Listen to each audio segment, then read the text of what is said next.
নমস্কার শ্রোতা বন্ধুরা, স্বাগত জানাই আপনাদের গল্পের আসরে। আজ আমরা আপনাদের জন্য নিয়ে হাজির হয়েছি গোয়েন্দা ঋষিকেশ বক্সী সিরিজের অসাধারণ একটি রোমহর্ষক থ্রিলার সাসপেন্স গল্প।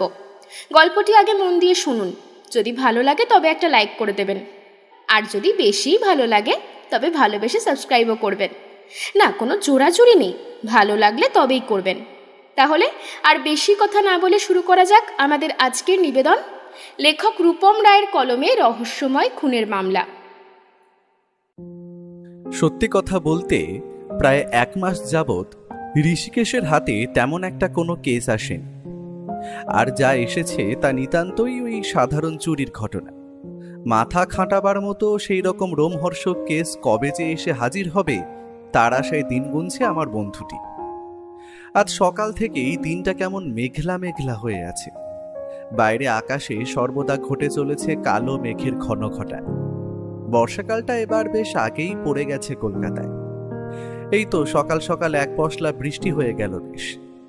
সত্যি এই বৃষ্টির দিনগুলো কি মায়াময়, যেন নিজেই নিজের পটভূমিকা রচনা করে চলেছে তারা। বর্ষার একটা সুবিধে আছে, তা হলো বেশি বাইরেও বেরাতে হয় না। অপরদিকে নিজে মনে সাহিত্য চর্চা করে চললে কাজটাও বেশ অলসভাবে এগিয়ে চলে। এই 2 দিন হলো প্রকাশককে আমার শেষ উপন্যাসটা দিয়ে এসেছি। এখন নিজের হাতেও তেমন একটা কাজ নেই, তাই অলসভাবে ঋষিকেশের ঘরের দিকে এগিয়ে দেখি সে বহাল তবিয়তে খবরের কাগজের এ প্রান্ত থেকে অপর প্রান্তে অবস্থিত এক একটি খবর অত্যন্ত মনোযোগ দিয়ে পড়ছে। আমিও তার কাছে গিয়ে তাচ্ছিল্যের সুরে বললাম, কি হে ভায়া, তোমার মনের মধ্যে মাথা কাটাবার কোনো কেস পেলে নাকি? ঠাট্টা করছো হে? তা করো, তোমার কি। একই বর্ষাকাল, তার উপর সাহিত্য চর্চার জোয়ার মনের মধ্যে উপচে পড়েছে। তোমারই তো সময় হে বাপু। তা তোমার হিসাব কি বলছে হে?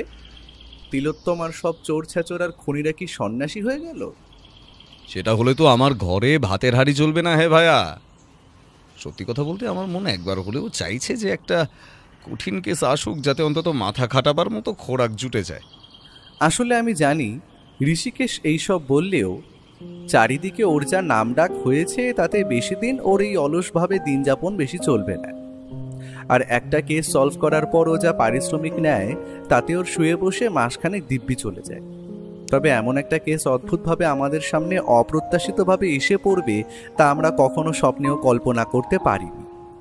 সত্যি কথা বলতে কেসটা এতটাই জটিল আর অদ্ভুত তাতে কোনো সন্দেহ নেই।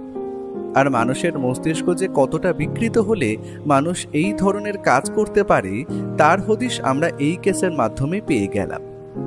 আমরা কথা বলছিলাম, হঠাৎ করেই এমন সময় ঋষিকেশ বলে উঠল, চলবে ভায়া, একটু ইলিশ মাছ কিনে আনা যাক। মনটা আজ বড়ই খিচুড়ি আর ইলিশ মাছ ভাজা চাইছে। তুমিও চলো, তোমারও একটু হাঁটা হয়ে যাবে। ঘরে বসে খাচ্ছ দাচ্ছ আর অলস হয়ে যাচ্ছ তুমিও। কথাটা শেষ হওয়ার সাথে সাথেই ঘরে ঢুকলো স্বয়ং ঋষিকেশের অর্ধাঙ্গিনী। শেষের কথাগুলো হয়তো বৌঠানের কানে গিয়েছিল, তাই সেও ওর দিকে কটমট করে তাকিয়ে বলল, হ্যাঁ, ঠাকুরপো বসে বসে অলস হচ্ছে, আর তুমি কি করছো? সারাদিন চা দাও আর এটা করে দাও ওটা করে দাও করে আমার মাথাটা খাচ্ছ। একটু পর আবার একটা কিছু খাবার রান্না করার ফরমাশ করবে, তাই তো? সত্যি পদ্মা, তুমি আমায় কত বোঝো। আমি না বলতেই তুমি বুঝে গেলে। এটাই তো ভালোবাসা। ভালোবাসা না ছাতার মাথা। কি হুকুম করবে ঠিক করলে? এখন আপাতত খিচুড়ি আর ইলিশ মাছ ভাজা এতটাই ভাবনা হে বৌঠান, তোমায় বেশি কষ্ট কি আমরা দিতে পারি? হ্যাঁ, ইলিশ মাছ যখন আনছো ভাজা তো ঠিক আছে, তার সাথে আবার ইলিশের ভাপাটাও আদেশ হবে বুঝতে পারছি। তবে আমি এই আগে থেকে বলে দিলাম, বাজার থেকে কিন্তু আঁশ ছাড়িয়ে মাছ কেটে আনবে, না হলে কিন্তু কিচ্ছু হবে না। তথাস্তু বৌঠান, তাই হবে। ঠাকুরপো, তুমি কিন্তু দিন দিন খুব বেয়াক্কেলে হয়ে যাচ্ছ। ওর সাথে মিশে মিশে তোমারও এই দশা। আমার চেনার মধ্যে একটা ভালো পাত্রী আছে, বিয়েটা করেই নাও না হে বাপু। আমিও একটা সখী পাই, আর ঘরে রান্না বান্নার কাজে হাত লাগাবার জন্য তো একটা বন্ধু চাই না কি? এই তাড়াতাড়ি উঠে পড়ো, বাজারে যেতে হবে। এখানে যে আমায় বলি দেওয়ার চেষ্টা করতে হবে বুঝতে পারলে এখানে বসতাম না। এই বেশ ভালো আছি। আর বৌঠান, তুমি সর্ষে বাটা তৈরি করো, আমরা মাছটা কিনতে চললাম। আরে ওঠো হে ভায়া। ব্যোমকেশ দেখলাম হাসি হাসি মুখ নিয়ে অতি দ্রুত উঠে গিয়ে বাজারের ব্যাগটা কাঁধে নিয়ে বেরিয়ে যেতেই আমিও তার পিছু নিলাম। বৌঠানকে আসছি জানিয়ে বেরিয়ে পড়লাম বাজারের উদ্দেশ্যে। বৃষ্টি হোক বা যাই হোক, বুঝলে হে, মানুষের পকেটে যে ভালোই গরম তা বাজারের ভিড় দেখি আন্দাজ করতে পারছো তো? আমিও মাথা নেড়ে সম্মতি জানালাম। শেষ অবধি 1200 টাকা কেজি দামের একটা ইলিশ পছন্দ করে সেটা কাটার হুকুম দিতে যাব, এমন সময় পেছন দিক থেকে একটা কণ্ঠ শুনতে পেলাম আমরা। ঋষিকেশ, এই ঋষিকেশ! আমি তাকিয়ে দেখি প্রায় বছর 30-এর একজন ভদ্রলোক ঋষিকেশকে হাত দেখে নাড়ছে। ওনার বয়স দেখে বোঝাই যায় এই ঋষিকেশের সমবয়সী, এবং কথাবার্তার মধ্যে অত্যন্ত বুদ্ধিমানতার ছাপ রয়েছে। বেশ ফর্সা রং, তার উপর চোখে একটা মোটা ফ্রেমের চশমা, পরনে বেশ সাহেবদের মতো স্যুট প্যান্ট। বাজারে আসতে গেলে যে এই রকম পোশাক পরতে হয় সেটা দেখে আমার একটু হাসিই পেল। ভদ্রলোক ঋষিকেশের দিকে হাসি হাসি মুখ করে এগিয়ে যেতেই ঋষিকেশও তাকে প্রায় জড়িয়ে ধরল। বুঝতে পারলাম উনি ঋষিকেশের বাল্যবন্ধু। তা গোয়েন্দাবাবু, অনেক তো আপনার খবর শুনলাম, বেশ নাম ডাকও হয়েছে। এখন তোর নাম শুনলেও গর্ব হয়, বুঝলি? অনেকদিন পর তোর সাথে আলাপ হলো সত্যি। আমি গোয়েন্দা নয় হে সুধীর, আমি সামান্য সত্যান্বেষী মাত্র। সত্যের অনুসন্ধানই আমার পেশা। সে যাই হোক, তুই তো বোম্বেতে থাকতি, কলকাতায় আবার কি মনে করে? তা এখানে এসেছি প্রায় 6-7 মাস হলো, আর এসেই বিয়ে করে নিয়েছি। এখন আপাতত এখানেই আছি। আয় না আমাদের বাড়ি একদিন, আমি আমন্ত্রণ জানাচ্ছি, তুই কালই আয়। দুইজন মিলে বেশ গল্পও হবে, কেমন? কেন নয়, অবশ্যই আসবো। এখন তো ফাঁকাই আছি, তবে বিয়ে যখন কলকাতায় করলো তখন বিয়েতে বলা কিন্তু তোর উচিত ছিল। বেশ তো ভুলে বসে আছিস। সবটাই এত তাড়াতাড়ি হলো কি বলি। আর ইনি সুজিত বন্দ্যোপাধ্যায় না? আপনার লেখা আমি পড়েছি অনেকগুলোই। আপনিও কাল আসবেন কিন্তু ঋষিকেশের সাথে। ঋষিকেশ আর তার বিয়ে হওয়ার কথা জানালো না কেন বুঝতে পারলাম না। সে যাই হোক, ভদ্রলোকের সাথে আরও খানিকটা কথা বলে আমরা ফিরে আসলাম বাড়িতে, আর কথা দিলাম কাল ওনার বাড়ি যাব বিকেলে। দুপুরে খিচুড়ি, ইলিশ মাছ ভাজা আর সর্ষে ইলিশ দিয়ে খাবারটা জমে গেল বেশ। ঋষিকেশকে এই বন্ধুটির ব্যাপারে জিজ্ঞেস করতেই সে জানালো, সুধীর আমার বাল্য বন্ধু আর স্কুলের সহপাঠী। সে স্কুলে থাকতেই অত্যন্ত ভালো ছবি আঁকত, পরে চিত্রশিল্পী হিসেবে বেশ নামডাক হয়েছে। বম্বেতেও ছিল কয়েক বছর এই পেশার খাতিরে, তবে তার মতো এত সুন্দর আর অসাধারণ ছবি আঁকার হাত আমি খুব একটা দেখিনি। তার বাড়ি গেলেই দেখতে পাবে তার অসাধারণ চিত্রকর্ম। তুমিও শিল্পী মানুষ, তোমারও ভালো লাগবে আশা করি। সবই ঠিক আছে, তবে এই সদাহাস্য সুধীরবাবুর জীবনে যে এত বড় একটা বিপদ নেমে আসবে সেটা আমি কল্পনাও করতে পারিনি। হঠাৎ করেই তার বাড়িতেই গজিয়ে উঠবে এত বড় একটা রহস্য, আর ধীরে ধীরে ঋষিকেশ এই রহস্যের জালে জড়িয়ে পড়বে, সেটাই বাকি জানতো। পরের দিন সন্ধ্যায় আমি তখন বৈঠকখানায় বসে হিসেবের খাতাটা একটু দেখছিলাম।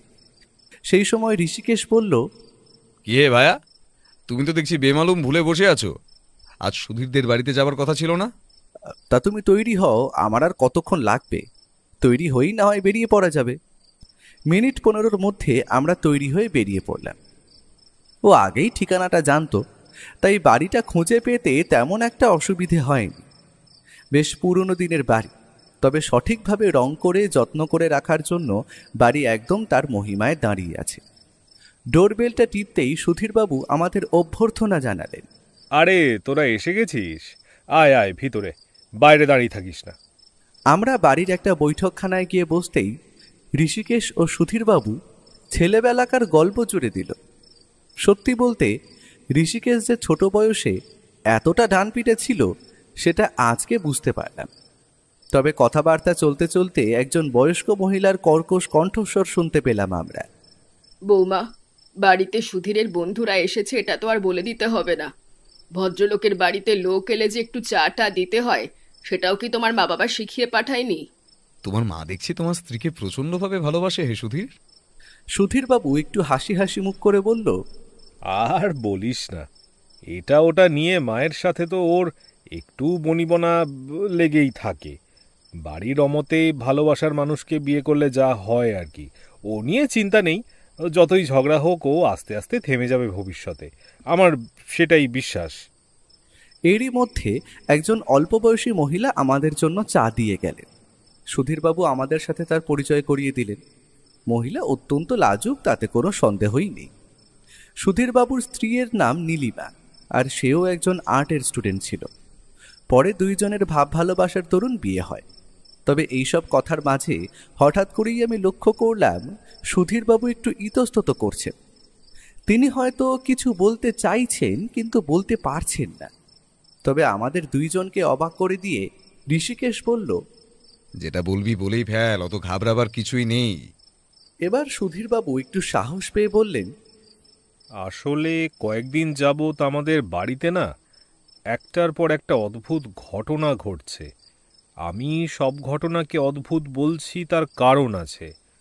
তবে সেসব ঘটনা আমাদের জীবনে গভীর প্রভাব ফেলছে, বুঝলি ঋষিকেশ। এখানে তদন্ত করার কিছু নেই, তবে ব্যাপারগুলো এতটাই রহস্যজনক যে তুই বললে বিশ্বাস করবি না। নিঃসংকোচে বলে ফেল না, আমার হাতেও তেমন একটা কাজ নেই। যদি রহস্যের কিছু দেখি তবে তো আমারই ভালো। মাথা কাটাবার মতো কিছু তো জুটবে তাহলে। দেখ, কোথা থেকে শুরু করব তো বুঝতে পারছি না। তবে আজ থেকে প্রায় 1 মাস আগেই আমার কাকা, মাত্র 37 বছর বয়সে, অদ্ভুত এক রোগে আক্রান্ত হয়ে বিছানায় শয্যা নিয়েছেন। ব্যাপারটা এতটাই অদ্ভুতভাবে ঘটেছে যার ব্যাখ্যা আমার কাছেও নেই। একজন সাধারণ সুস্থ সবল মানুষের কিভাবে এমনটা হতে পারে তার ব্যাপারেই আমার সন্দেহ আছে। যে দিনটার কথা বলছি সেটা আমার স্পষ্ট মনে আছে, কারণ আমি সেই দিন নিজের ঘরে বসে একটা পোর্ট্রেট আঁকার কাজ করছিলাম। অপরদিকে আমার কাকার মেয়ে তখন নিজের কয়েকটা ছোট ছোট বাচ্চাদের পড়াতে ব্যস্ত ছিল। তখনই হঠাৎ কাকার গলায় একটা চিৎকার শুনে আমি প্রথমে ছুটে গিয়ে দেখি কাকা মাটিতে পড়ে অদ্ভুত রকম কাঁপছেন এবং ভয়ানক রকম অসুস্থ হয়ে পড়েছেন। শেষমেশ ডাক্তার রঞ্জন দাশগুপ্তকে দেখানোর পর তিনি এই রোগ সম্বন্ধে কোনোই আলোকপাত করতে পারেননি। তবে তিনি ওষুধ দেওয়ার পর ধীরে ধীরে কাকা সুস্থ হয়ে ওঠেন, তবে আগের মতো হাঁটা চলা করতে পারেন না। কাকা এখন নিজের ঘরে ঘরবন্দি, বিছানায় শুয়েই তার দিন কাটে এখন। তবে রহস্যটা হলো, কি এমন হলো সেই দিন যে কাকার এমন অদ্ভুত রকমের অসুখ হলো। অপরদিকে কিছুদিনের মধ্যেই আমাদের বাড়িতে পোষ্য একটি কুকুরছানার অদ্ভুত রকমভাবে মৃত্যু ঘটে। আসলে কুকুরটি কোনো বিলেতি জাতের কুকুর ছিল না, তাকে আমি রাস্তা থেকেই কুড়িয়ে এনেছিলাম। সে দিনকে দিন আমাদের বাড়িরই একজন সদস্য হয়ে উঠেছিল। তবে আজ থেকে প্রায় 2 সপ্তাহ আগে অদ্ভুতভাবে তারও মৃত্যু ঘটেছে। দ্বিতীয় রহস্যটাও একটু অদ্ভুত জানি, তোর কাছে এইসব খেলো মনে হলেও সবটা আমার মনে কেন জানি না দাগ কেটেছে প্রচুর। তোরা তো আমার বাড়িটা ঘুরে দেখলি, তবে অদ্ভুত কিছু কি লক্ষ্য করলি? আচ্ছা, সবটাই বুঝলাম, তবে প্রথমে জেনে রাখা উচিত তোর বাড়িতে এখন কে কে আছে। দেখ, বাড়িতে লোক বলতে আমি, আমার স্ত্রী, মা আছেন, আর বাবা মারা গেছেন 2 বছর হলো। অপরদিকে আমার কাকা, যিনি এখন অসুস্থ, আর তাকে সেবা করার জন্য একজন মেয়ে রেখেছি আমরা। আর অপরদিকে আমার কাকার মেয়ে তো আছেই, সে এই বাড়িতেই থাকে। লোকজন বলতে এই কয়জনই। আর আমার কুকুর ভেলো ছিল, বললাম যে মারা গেছে। ঠিক আছে, চল তোর কাকার সঙ্গে একবার কথা বলে আসি। রোগটা যে কতটা অদ্ভুত সেটা আমার জানা উচিত। তোর কথা শুনে নিজের কৌতূহল সংবরণ করে রাখা অসম্ভব। ঠিক আছে, চল দোতলায় কাকার ঘরে। তোদের ঘর তো নিচে, আর তোর আঁকার স্টুডিও এবং আঁকার সরঞ্জাম তো নিচে দেখলাম। ওপরে আর কে কে থাকে? সত্যি কথা বলতে কাকা এবং কাকার মেয়ে ছাড়া উপরের ঘরগুলিতে এখন আর কেউ থাকে না। তবে যে আয়া রাখা হয়েছে সেই মেয়েটি একটা ঘরে দিনের বেলা থাকে, তবে সন্ধ্যা হলে সে বাড়ি ফিরে যায়।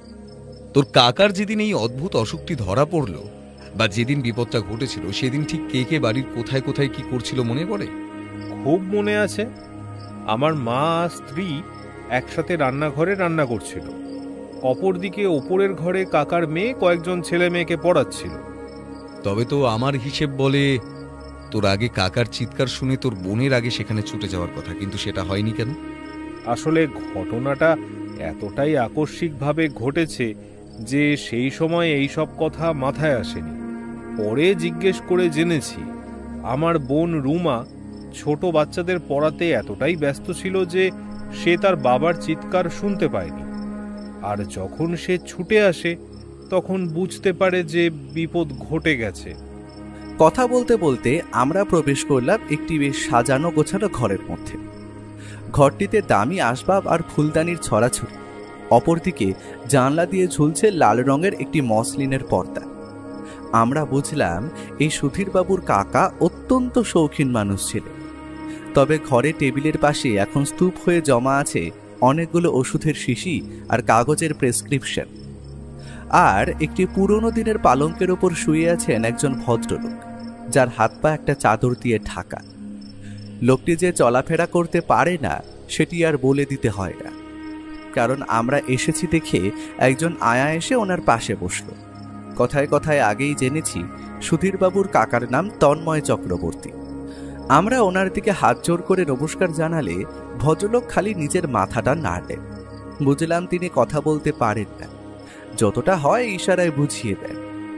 সে অদ্ভুত রোগে তিনি আক্রান্ত হয়েছেন, হয়তো সেই রোগ ওনাকে প্যারালাইসিস করে দিয়েছে। ঋষিকেশ ঘরটা ঘুরে ঘুরে দেখিয়ে তারপর বেডসাইড টেবিলটার কাছে এসে থামল। সেখানে সে প্রতিটা ঔষধ পুঙ্খানুপুঙ্খভাবে হাতে তুলে দেখল, তার ওষুধের প্রেসক্রিপশনটাও পড়ল। বলল, ডাক্তার রঞ্জনবাবুকে তোরা কেমন ভাবে চিনিস? মানে উনি কি আগে থেকেই তোদের পরিবারের চিকিৎসা করতো? না, তেমনটা নয়। আসলে ডাক্তারবাবু ছিলেন আমার কাকার এক খুব ভালো বন্ধু। অসুখটা হবার সাথে সাথেই কাকার মেয়ে তো ওনাকেই খবর দেয়। আর ডাক্তারবাবুর ওষুধে কাকা এতটা সুস্থ হয়েছেন তাই অনেক। ঠিক আছে বন্ধু, আমি যতটা বুঝতে পারলাম এখানে রহস্যের কিছু গন্ধ নেই। তবে পরে যদি কোনো ঘটনা ঘটে আমায় জানাতে কিন্তু ভুলবি না। আজ তবে উঠি কেমন? আর সস্ত্রীক আমার বাড়িতে তোর নেমন্তন্ন রইল, আসতে কিন্তু তোকে হবেই, মনে থাকে যেন। ঠিক আছে? সুধীরবাবু আমাদের এগিয়ে দিলেন বাড়ির বাইরে অবধি। তবে ঘটনা যে এত তাড়াতাড়ি ঘটে যাবে তা আমরা স্বপ্নেও কল্পনা করতে পারিনি। আর এই ঘটনা হঠাৎ করেই আমাদের এতটা ভেঙে ফেলবে তার জন্য আমরা প্রস্তুত ছিলাম না। পরের দিন সকালে ঘুম থেকে উঠেই যখন আমি আর ঋষিকেশ মিলে সুধীরবাবুর কাকার সেই অদ্ভুত রোগ সম্বন্ধে আলোচনা করছি, সেই সময় বৈঠকখানায় টেলিফোনটা বেজে উঠল।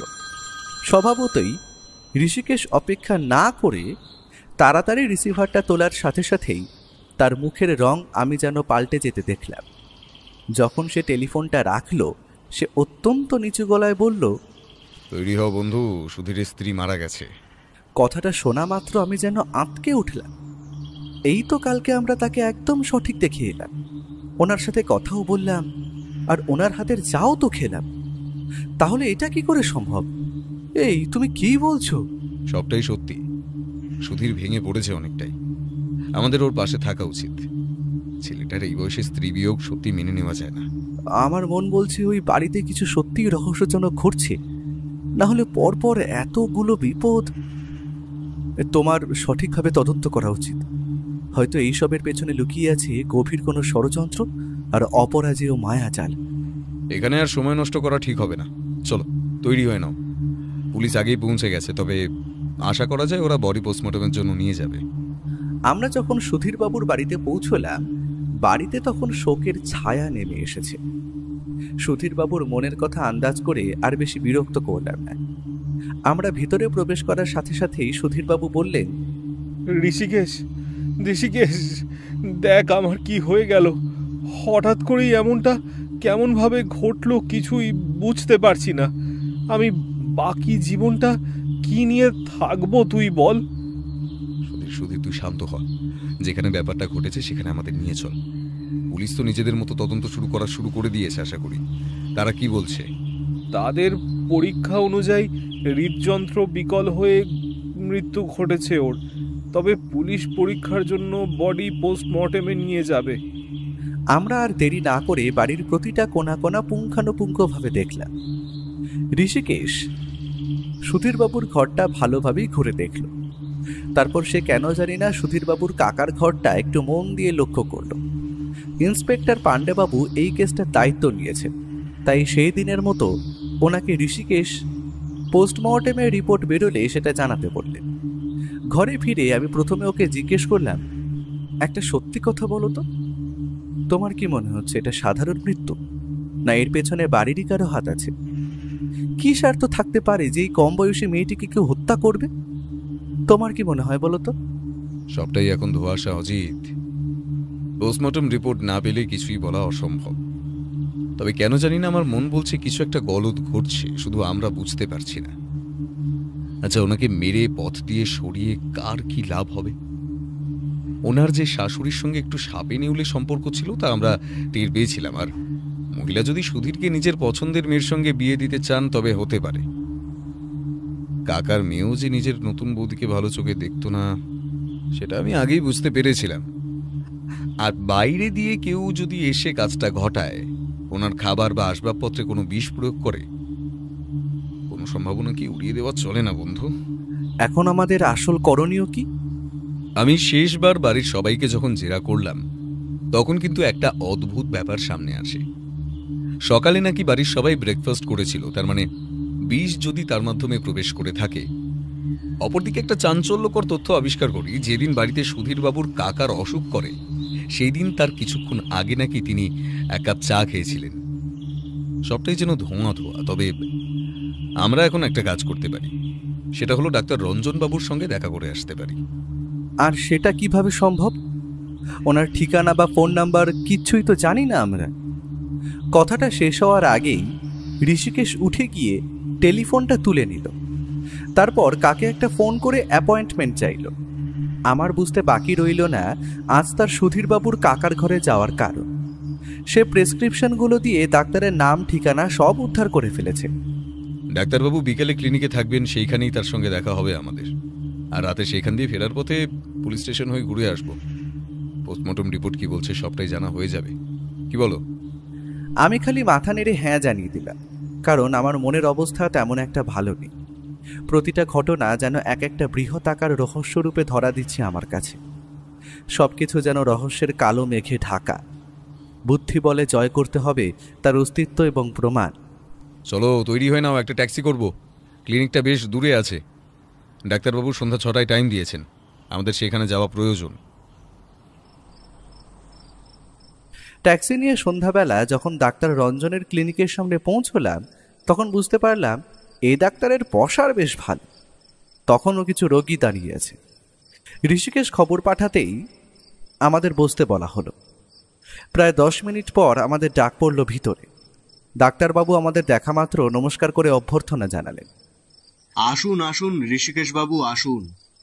কি সৌভাগ্য আমার, স্বনামধন্য সত্যান্বেষী আমার ক্লিনিকে। বলুন কিভাবে আপনাকে সাহায্য করতে পারি। সুধীর চক্রবর্তী আমার বাল্যকালের বন্ধু। আমি অনেকদিন থেকেই ওদের পরিবারের সঙ্গে যুক্ত। তবে আজ সকালে যেটা ঘটলো সেটা ভাবনারও অতীত। Very sad.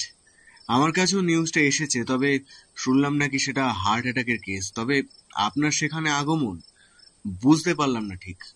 ওটা সাধারণ রিপোর্ট বলছে ডাক্তারবাবু। পোস্টমর্টম রিপোর্ট আসুক, তখন সত্যিটা জানা যাবে। তবে আপনি আমায় এটা বলুন তো, সুধীরের সম্পর্কে আপনি কতটা জানেন? মানে আপনি অনেক দিন থেকেই ওদের পরিবারের চিকিৎসা করছেন আর খুব কাছ থেকেই সবাইকে দেখেছেন আর কি। সত্যি কথা বলতে আমি যা বুঝেছিলাম, সুধীরের এই বিবাহযুক্ত সম্পর্ক ওর মা মেনে নেননি। শাশুড়ি বৌমার মধ্যে মাঝে মাঝেই বাকবিতণ্ডা লেগেই থাকতো। অপরদিকে ওদের পরিবারের সম্পত্তির পরিমাণ নেহাত কম নয়। আর সব থেকে আশ্চর্যের কথা হলো এই সম্পত্তি পুরোটাই সুধীরের মায়ের নামে। কারণ এই সব সম্পত্তি পুরোটাই সুধীরের মায়ের বাড়ির দিক থেকে। তবে সুধীর যেহেতু ওনার কথা না শুনে অন্য জাতের মেয়েকে ভালোবেসে বিয়ে করেছিল, তাই তিনি ওকে উইল করে সম্পত্তি দেবে না জানিয়ে দিয়েছিলেন।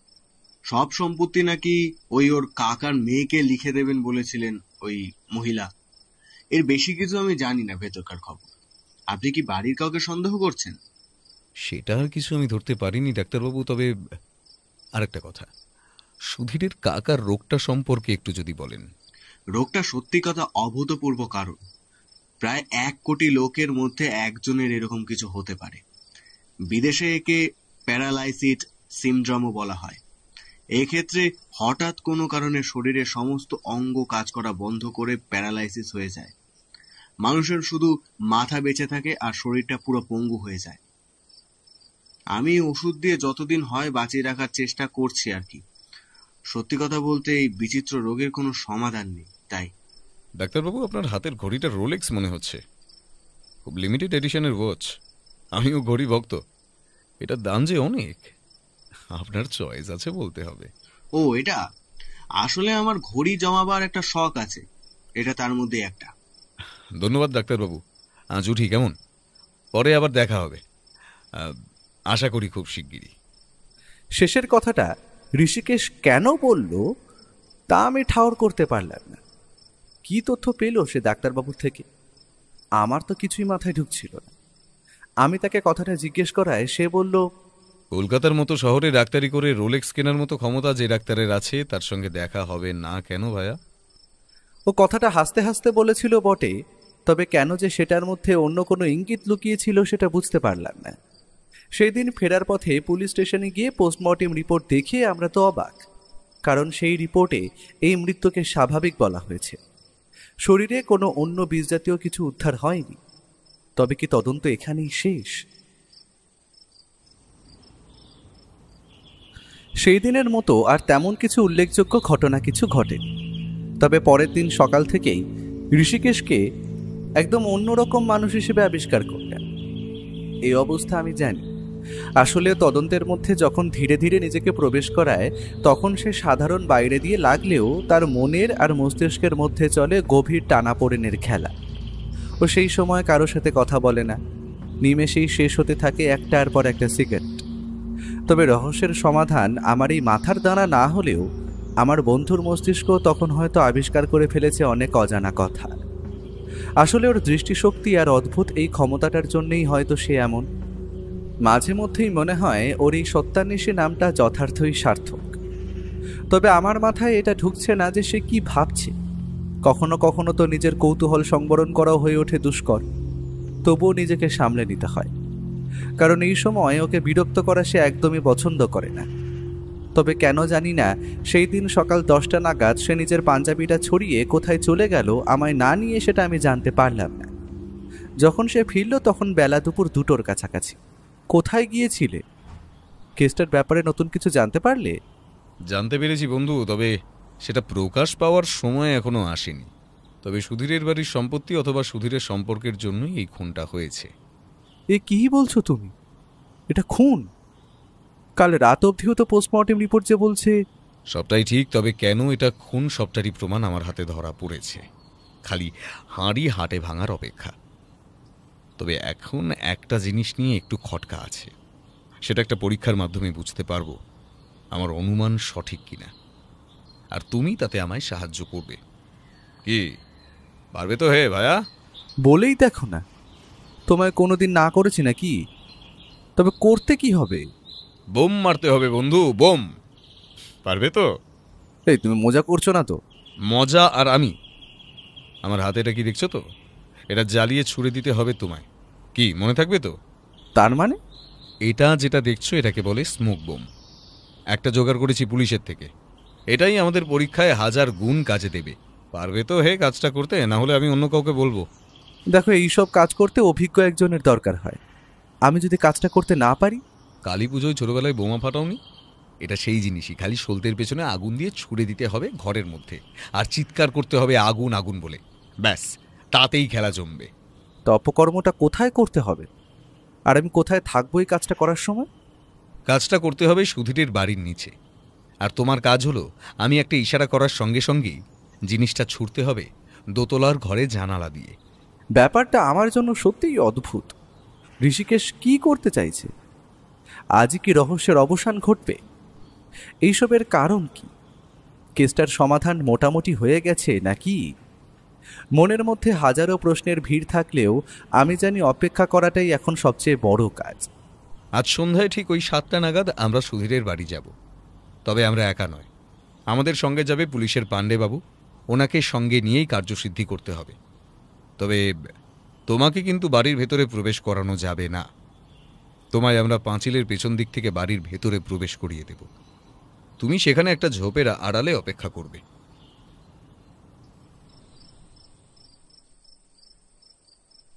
সন্ধে হতে না হতেই আমরা প্রস্তুত হয়ে নিলাম আজকের অভিযানের জন্য। ঋষিকেশ কিন্তু তার আগ্নেয়াস্ত্রটা সাথে নিতে বলেনি আজ। আমি খুব একটা ধূমপান করি না, তাই সে আমার হাতে একটা গ্যাস লাইটার ধরে দিল। বুঝলাম এই জিনিসটা বোমায় আগুন ধরাতে কাজে লাগবে। সময় মতো পুলিশেদের এসে হাজির হলো আমাদের বাড়ির নিচে। কলকাতা শহরের ভিড়কে পেছনে ফেলে আমাদের গাড়ি এগিয়ে চলল সুধীরবাবুর বাড়ির উদ্দেশ্যে। কপালে কি আছে সেটা ঈশ্বরই জানে, আর ঋষিকেশ যে কি করতে চাইছে সেটা আমার কাছে এখনো ধোঁয়াশা। তবে আমার যে দায়িত্বটা দেওয়া হয়েছে সেটা আমি সঠিক মতো পালন করব। পাণ্ডেবাবুকে আগেই বলা ছিল আমাদের জিপটা সুধীরবাবুর বাড়ির কিছুটা আগে এসে দাঁড় করাতে। আমরা সকলেই একসাথে জিপ নিয়ে নামলাম। তবে আমি আর ঋষিকেশ প্রথমে এগিয়ে গেলাম বাড়ির পেছনের দিকের পাঁচিলের উদ্দেশ্যে। খুব একটা কাঠখড় পোড়াতে হয়নি, কারণ পাঁচিলটা তেমন একটা উঁচু নয়।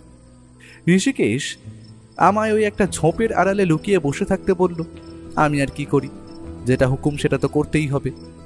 সে শুধু যাওয়ার আগে আমার কানে কানে এইটুকু বলে গেল, ভাইয়া, তোমার কাজ কিন্তু সব থেকে কঠিন। এখন চুপচাপ এখানে বসে থাকো। অন্ধকার হওয়ার জন্য তুমি যে এখানে আছো কেউ টের পাবে না।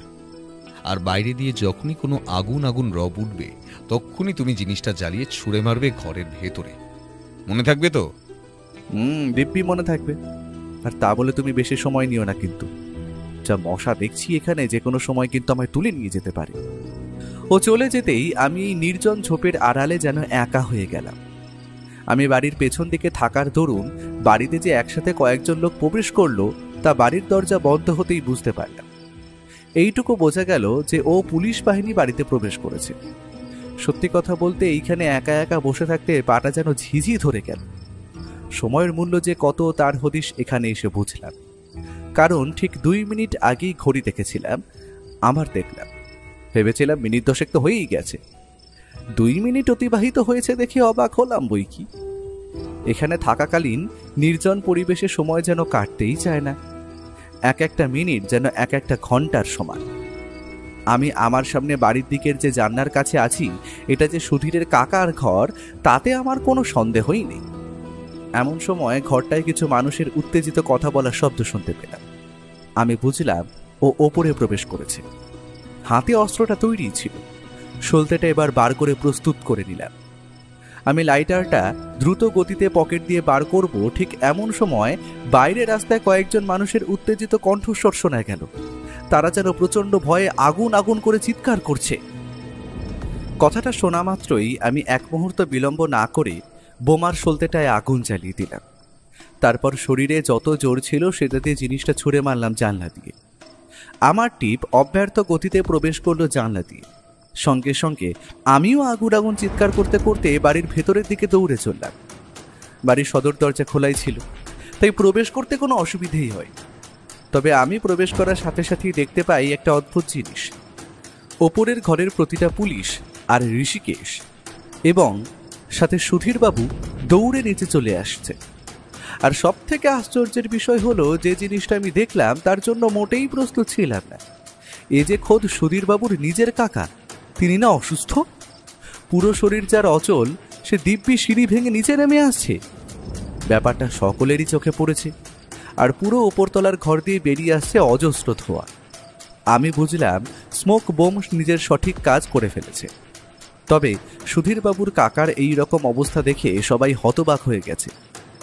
আমরা ভেতরে প্রবেশ করতে দেখে আমার কাঁধে চাপড় মেরেও বলল, সাবাস বন্ধু, এতদিনে তুমি আমার সঠিক সহকারী হয়ে উঠতে পেরেছো। I am so proud of you. এনে সুধীর, তোর বাড়ির অকেজো অসুস্থ আসামি আজ আগুনের তারাকে দৌড়ে সিঁড়ি বেয়ে একেবারে নিচে নেমে এসেছে। তবে এই প্রথমবার আমরা শুনতে পেলাম সেই সুধীরবাবুর কাকার কণ্ঠস্বর। তিনি তীব্র আক্রোশের সাথে এর আগে ফুঁসতে বললেন, এই সব ষড়যন্ত্র, কঠিন ষড়যন্ত্র আমাকে ফাঁসানোর জন্য। ডাক্তার রঞ্জনের ওষুধের গুণ এটা। আমি দীর্ঘ 1 মাস তার সুচিকিৎসায় ছিলাম। এই রোগ সেরে যাওয়া তারই নজির। আপনার চিন্তা নেই কাকাবাবু, ডাক্তারবাবু এলেন বলে পুলিশ তাকেও অ্যারেস্ট করতে গেছে।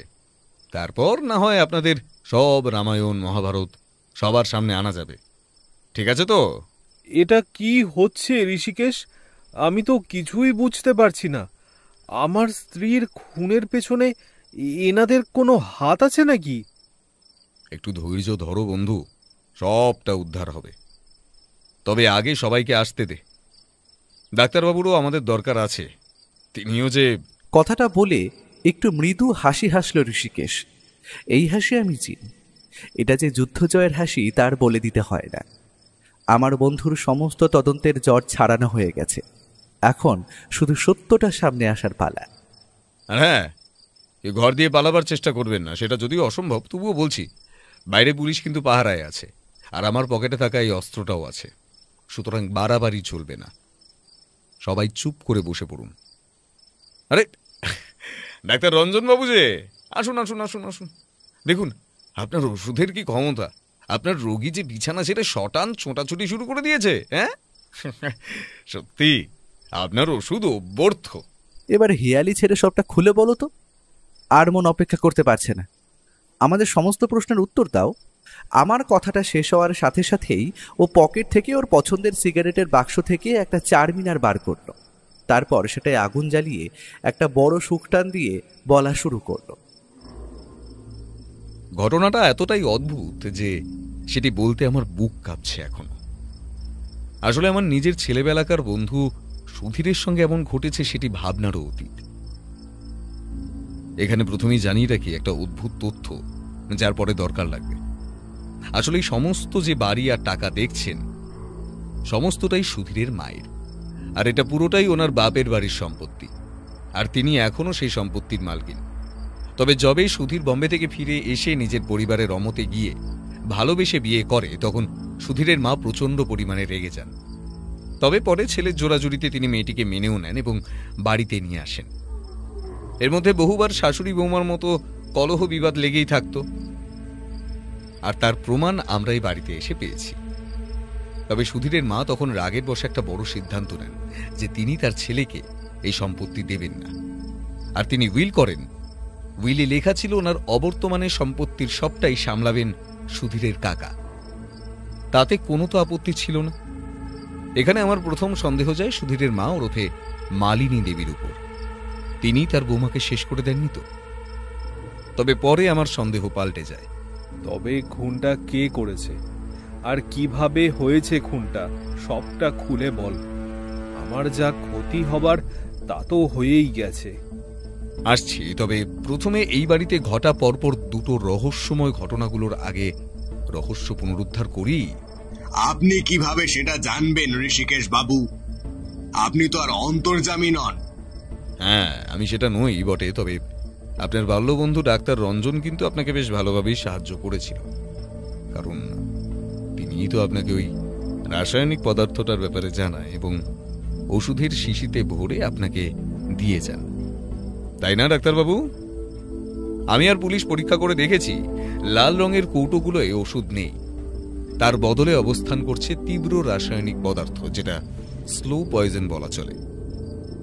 এই রাসায়নিক এতটাই অদ্ভুত যে যার শরীরে সেটা প্রবেশ করবে তার হৃদযন্ত্র বিকল হয়ে মৃত্যু ঘটবে, কারণ রাসায়নিকটি শরীরে উচ্চ রক্তচাপ বৃদ্ধি করে দেয় আর শ্বাস বন্ধ হয়ে মৃত্যু ঘটে মানুষের। তবে কাকাবাবু কিন্তু প্রথমেই সেটা মানুষের উপর পরীক্ষা করেননি, বরং তিনি সেটা করেছিলেন সুধীরের প্রিয় কুকুর ভেলোর উপরে, আর তাই জন্য সেই কুকুরটির মৃত্যু ঘটে। কুকুরের মৃত্যু সবাই সাধারণ বলেই মনে করে, কিন্তু কাকাবাবুর উদ্দেশ্য কি ছিল জানেন আপনারা? কি ছিল? খুব সহজ। কাকাবাবু চাইছিলেন যে এই উইলের যেন আর বদল না ঘটে। তিনি সেই সম্পত্তির ভাগ পুরোটা নিজে পেতে চেয়েছিলেন, এবং তারপর সেই সম্পত্তির ভাগ পেতেন ওনার মেয়ে। তাই দরকার হয়ে পড়ে সুধীরের স্ত্রীকে হত্যা করার, কারণ হয়তো 1 বছর পর তার স্ত্রী নিশ্চিত সন্তানের জন্ম দেবে, আর সেই সন্তানের মুখ দেখে যদি মালিনী দেবীর মন গলে যায় এবং তিনি মত পাল্টে উইল বদল করেন। তাই প্রথম পথের কাঁটা সুধীরের বউকে রাস্তা দিয়ে সরিয়ে দিতে তিনি তার চায়ে সেই রাসায়নিক প্রয়োগ করেন। তবে এখানে একটা অদ্ভুত ব্যাপার ঘটে। যে চায় তিনি ওষুধ মিশিয়ে বৌমাকে খেতে বলেছিলেন, সেই দিন মালিনী দেবী কোনো কারণে সেই চা কাকাবাবুর ঘরেই গিয়ে দিয়ে আসেন। ভদ্রলোক সেই রাসায়নিক পদার্থ মেশানো চা কয়েক চুমুক দিয়ে ব্যাপারটা বুঝতে পারেন আর ভয় চিৎকার করে ওঠেন। পরে ডাক্তার রঞ্জনবাবুর ওষুধে তিনি সুস্থ হয়ে যান। কিন্তু তিনি দিনের পর দিন নাটক করতে থাকেন যে তিনি অসুস্থ এবং তিনি বিছানা ছেড়ে উঠতে পারেন না।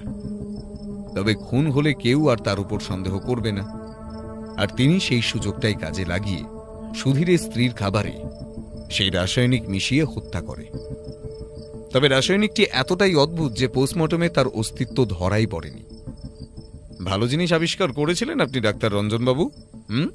কিন্তু কাকা যে বিছানায় শুয়েই থাকতেন, তবে তিনি আমার স্ত্রীকে সেই রাসায়নিক মেশানো খাবার খাওয়ালেন কি করে? খুব ভালো প্রশ্ন করেছ সুধীর। ব্যাপারটা আমার মাথায়ও আসে। তারপর আমি বুঝতে পারি যে কিছু একটা গলদ হচ্ছে। তোর স্ত্রী কি সকালে ছোলা ভেজানো জল খেত? হ্যাঁ, খেত রোজ সকালে। তাতেই কি? হ্যাঁ, কাকাবাবু নিজে উঠে আসতে পারবেন না, তাই তিনি তার মেয়েকে দিয়ে সেই ছোলা ভেজানো গ্লাসে রাতের বেলায় রাসায়নিক পদার্থ মিশিয়ে দেয়। এখানে কাকাবাবুর মেয়ে খুনির ভূমিকা পালন করেছে, তবে তার বাপের আদেশে সেটা। আর ঘটে যায় ঘটনাটি। মৃত্যু ঘটে নিষ্পাপ সুধীরের স্ত্রীর। কথাটা শেষ হওয়ার সাথে সাথেই ধপ করে মাটিতে কাঁদতে কাঁদতে বসে পড়েন সুধীরবাবু। তার মনের অবস্থা এখন ভালো নয়, তাই ও ওনার হাতে হাত দিয়ে তুলে বলেন, তোমার দুঃখের অংশীদার হওয়া আমাদের পক্ষে সম্ভব নয়, তবে তোমার স্ত্রীকে যারা মেরেছে তাদের যথাযথ সাজা দেওয়ার ব্যবস্থা আমি করে দিলাম। পুলিশ এখন না সবটাই জানে। ডাক্তারবাবু গ্রেফতার হবেন, কারণ তিনি সেই রাসায়নিক বিষ জোগাড় করে দেন। পরিকল্পনার জন্য গ্রেফতার হবেন তোমার কাকা, আর খুনের দায় তোমার বোন। আমার কাজ এখানেই শেষ। ধন্যবাদ। সেই দিনের মতো আমরা ফিরে আসি সুধীরবাবুর বাড়ি থেকে। এই ঘটনার অবসান যে এইরকম অদ্ভুতভাবে ঘটবে তা আমি এখনো বিশ্বাস করতে পারছি না। এরপরেও আমরা কয়েকদিন সুধীরবাবুর বাড়িতে যাই, কারণ তার মনের অবস্থা তেমন একটা ভালো নয়। এই খারাপ পরিস্থিতিতে যে কোনো সময় সুস্থ সবল মানুষেরও ভুল খারাপ পদক্ষেপ নেওয়ার ইচ্ছে জন্মায়। আমি আর ঋষিকেশ বন্ধু হিসেবে তার পাশে থেকে সেই মন ভালো করার দায়িত্বটা নিই। অপরদিকে মালিনী দেবী নিজের খেয়াল রাখছেন রাত।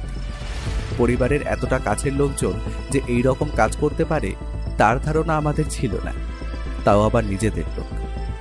সুধীর চক্রবর্তী ঋষিকেশকে মোটা অঙ্কের টাকা দিতে চেয়েছিল তার কেসটা সমাধান করে দেওয়ার জন্য, কিন্তু ও সেই টাকা প্রত্যাখ্যান করে। সে জানায় এই টাকা নিলে তার নৈতিকতার হার হবে, আর বন্ধু হিসেবে তাকে যেন সে পাশে থাকতে দেয়, এর বেশি সে কিছুই চায় না। সত্যি আমার বন্ধু সত্যান্বেষী হলেও ওর এই গুণগুলোর জন্য আমার গর্ব হয়। আর সবশেষে একটা কথাই বলা যায়, লোভে পাপ, পাপে মৃত্যু।